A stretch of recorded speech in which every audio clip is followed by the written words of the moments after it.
जय श्रीराम. श्री ब्रह्मचैतन्य गोंदवलेकर महाराज यांच्या प्रवचन या पुस्तकातील आज 6 जूनचं प्रवचन. भगवंत आणि मी वेगळे नाहीत.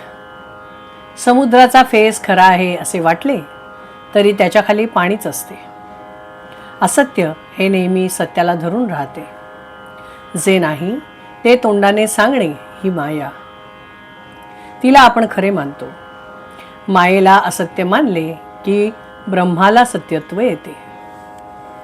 आपण मायेच्या पाठीमागे जातो, पण माया ही मृगजळाप्रमाणे आहे असे समजते तेव्हा आपण स्वस्थ होतो.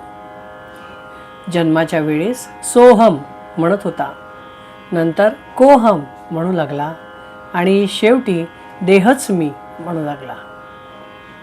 वास्तविक सूर्य आणि त्याची किरणं हे जसे वेगळे नाहीत, त्याप्रमाणे भगवंत आणि मी वेगळे नाही.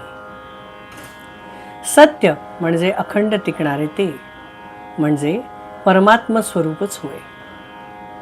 सच्चिदानंद स्वरूपाच्या ठिकाणी मन चिकटून राहणे यालाच अनुसंधान असे म्हणतात.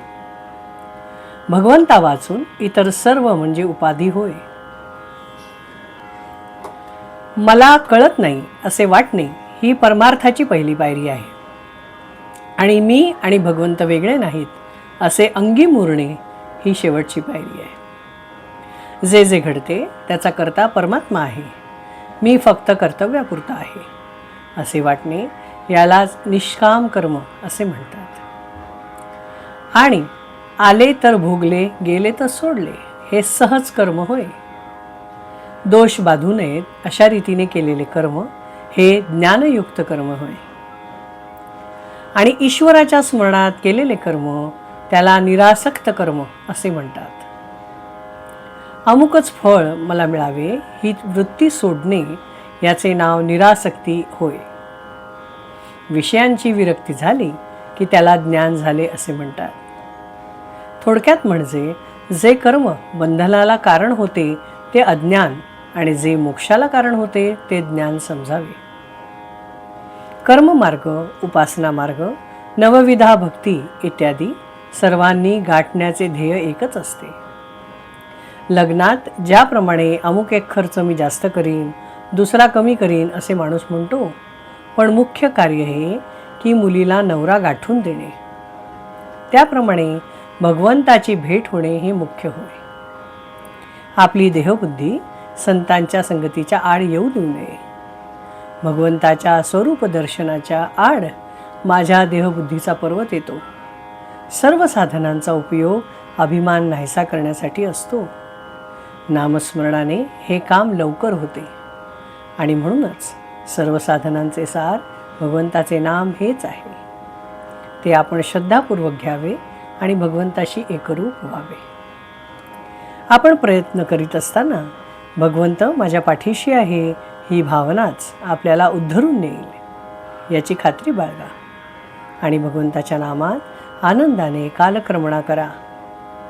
आज तुम्हाला जेवढा वेळ रिकामा मिळतो तेवढा सगळा भगवंताच्या नामात घालवण्याचा प्रयत्न करा.